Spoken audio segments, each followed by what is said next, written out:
Hey, Chris. Morning. How are you? Not too bad. I think the rest of the team should be here. Good morning. Hey, morning, sir.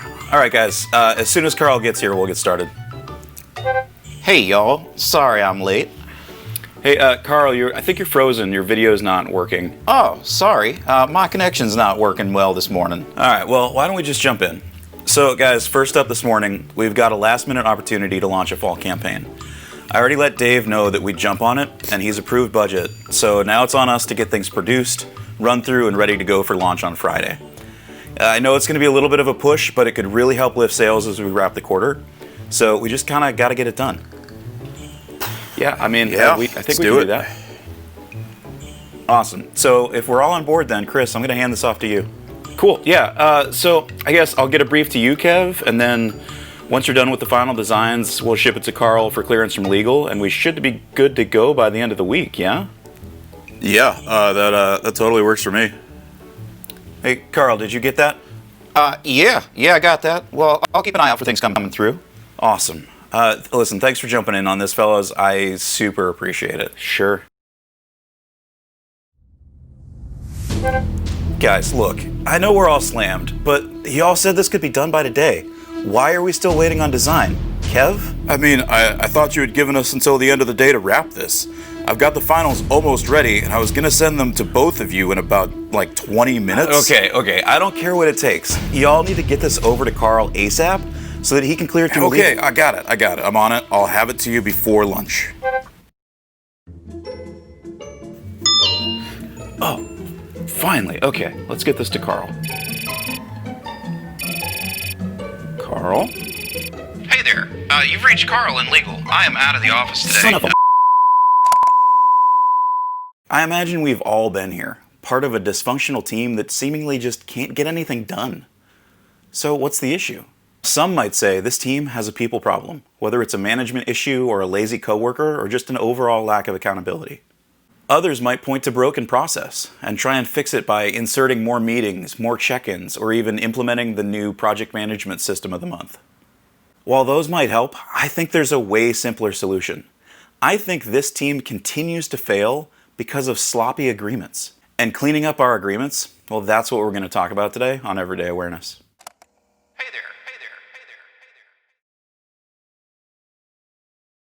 So what is this clean agreement, and what makes it so different?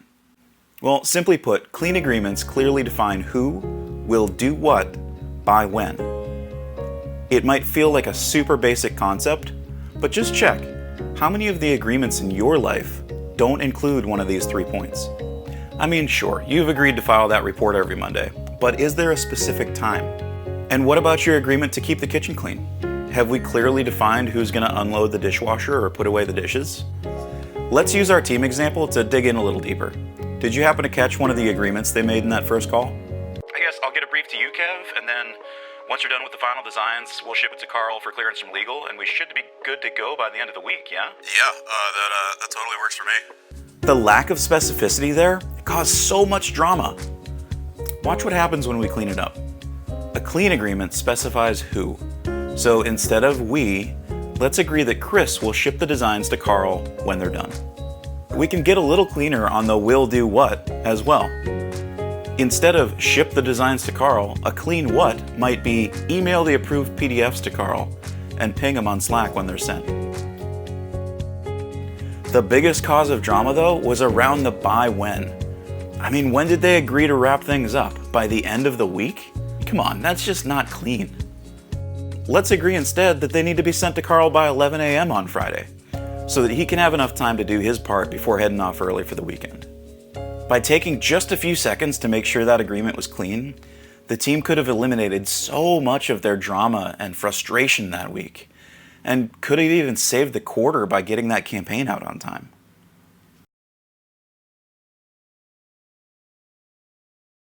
Clean agreements are realistic. If we're agreeing to do something, it has to be attainable, or else we're starting out with one foot in failure. Clean agreements are also mutual. I mean, look, orders are fine and decision rights are important, but if we're truly coming to an agreement on something, everybody involved needs to have 100% bought in, full body yes. Finally, clean agreements are always open for renegotiation. If you realize you can't meet your agreement, you should be able to raise that concern and propose a new one. Super effective teams keep about 90% of their agreements, in part because they're willing to renegotiate when needed. So, how can you increase the level of clean agreements in your life? First, run an agreement inventory. Lay out all the agreements you think you have and check. Does each one have a clear who will do what by when? If not, just ask. Hey, can we clean up this agreement around the monthly report? Am I sending you the final version by 6 p.m. or do you just want the draft? Next, document your agreements. By keeping a shared list, you can eliminate any confusion over who's agreed to what, and you have a record just in case accountability becomes an issue. Third, if you're a person who usually responds yes before even hearing the full request, if you can, slow down and truly consider that proposed agreement. Make sure you're fully in and not just responding out of habit or obligation. And if you manage someone with people-pleasing tendencies, take a minute and double check with them.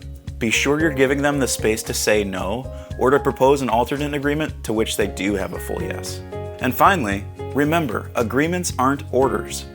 If the other person can't say no, or if you're trying to influence the outcome, you probably don't have a clean agreement. So with that, how would you rate your agreements? How many have a clear who will do what by when? Thanks for being here. I got a new camera here. Hold on a second. You know, if you enjoyed this video and want to see more, consider giving us a subscribe and maybe hit that notification bell so you don't miss the next one. Ah, man, hey, quit it.